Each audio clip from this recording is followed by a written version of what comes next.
World War III won't start with a nuclear mushroom cloud. It won't start with boots on the ground or a tank crossing a border. It will start with silence. Imagine waking up tomorrow. Your phone has no signal. You go to the coffee shop, but your credit card is declined. You try to use Google Maps, but the GPS is dead. You turn on the news, but the screen is static. The invisible backbone of our entire civilization has just been snapped. Someone just turned off the sky. Welcome to the era of satellite warfare. Today, we're looking at the terrifying reality of how fragile our modern world is and asking the trillion-dollar question, should one man hold the kill switch for the entire planet's internet? We think of space as out there. But economically, space is the plumbing of the global economy. There are roughly 8,000 active satellites orbiting Earth right now. They don't just give you Netflix or spy photos, they run the global financial system. Every time you swipe your Visa card at a gas station, that transaction is time-stamped and verified via satellite.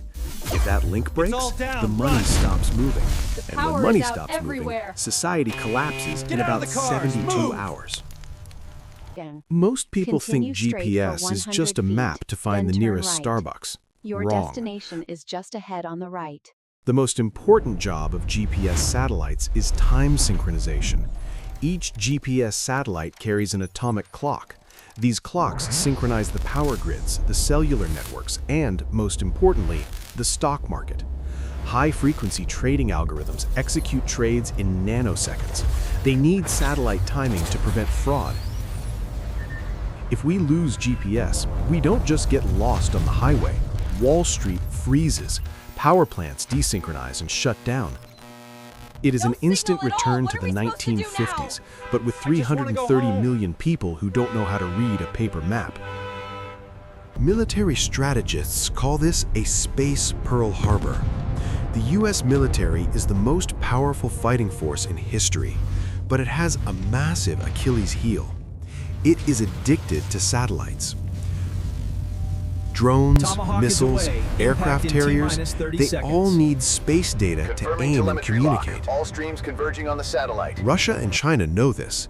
They know they can't beat the US Navy on the water.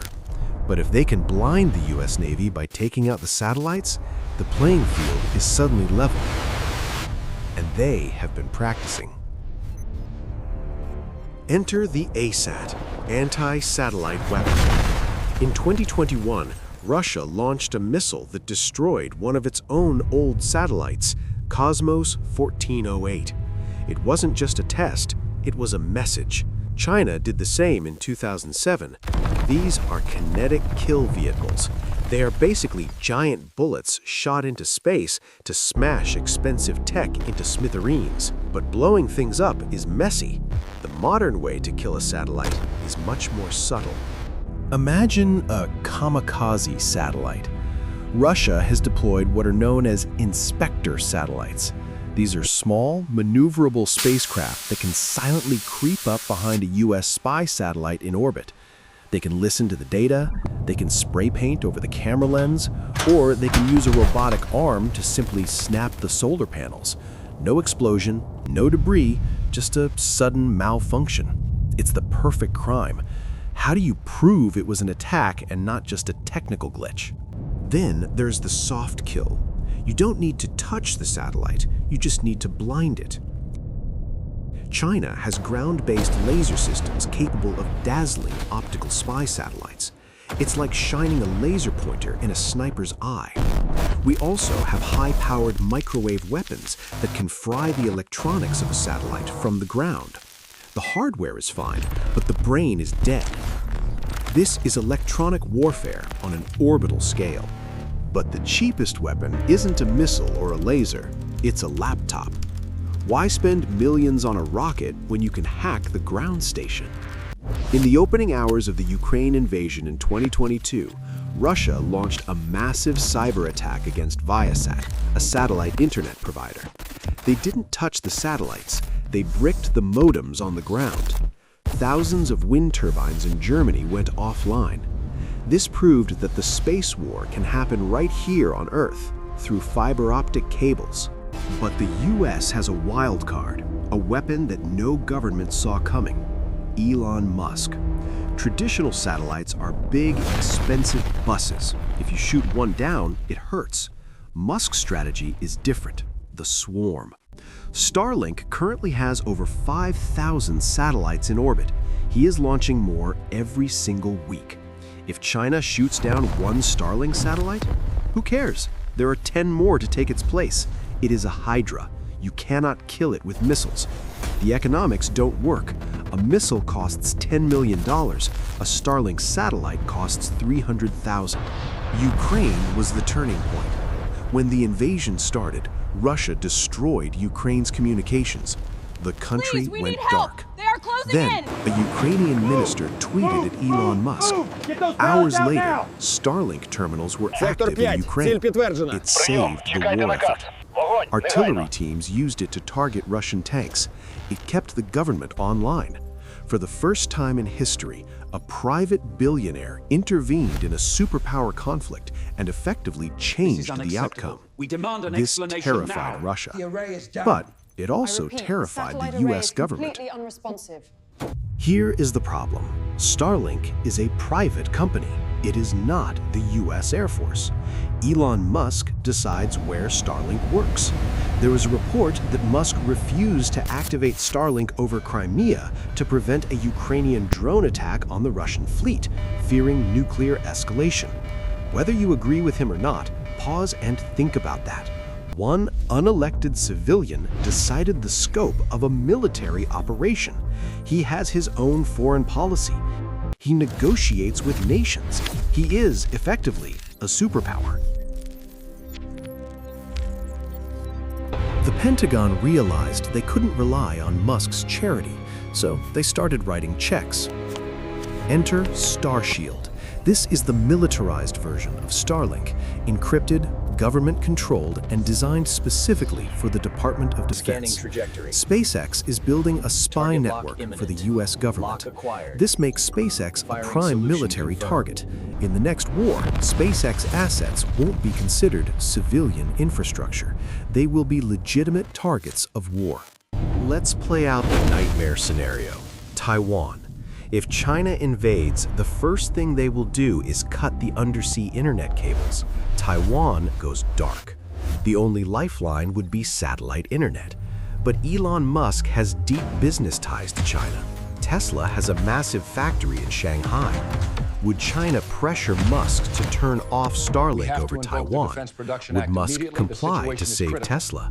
Or would the US government seize control of Starlink using the Defense Production Act? This is a game of 4D chess where the pieces are billion-dollar satellites. There is a darker ending to this story. If a shooting war starts in space and satellites start blowing up, we risk the Kessler syndrome. Debris creates more debris. It becomes a chain reaction, a shotgun blast of shrapnel moving at 17,000 miles per hour. If this happens, low Earth orbit becomes a no-go zone for centuries. No more GPS, no more weather satellites, no more manned spaceflight. We would trap ourselves on Earth. This is the space version of nuclear winter.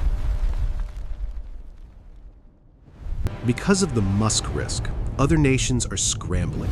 They don't want to rely on an American billionaire. China is building Guangwang, a mega constellation of 13,000 satellites to rival Starlink. Europe is building Iris-2. Jeff Bezos is building Project Kuiper.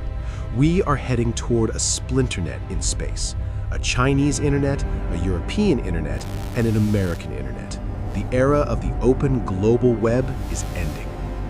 The orbital network Where there is a facilitates an threat, unprecedented there is era of profit. growth, A new propelling the industry global is economy booming: into a new space golden defense. age. Startups are developing bodyguard satellites that can intercept attackers. They're building maneuvering thrusters to dodge debris. They're hardening chips against radiation weapons. For investors, space defense is the new cybersecurity. It is a sector that is going to see massive government spending in the next decade. The scary part? There are no rules. The laws of war on Earth don't apply well to space. If a Russian laser blinds a US commercial satellite, is that an act of war? Do we bomb Moscow for it? Or do we just hack them back? We are operating in a gray zone. And history tells us that gray zones are where accidents happen, accidents that can escalate into global conflicts.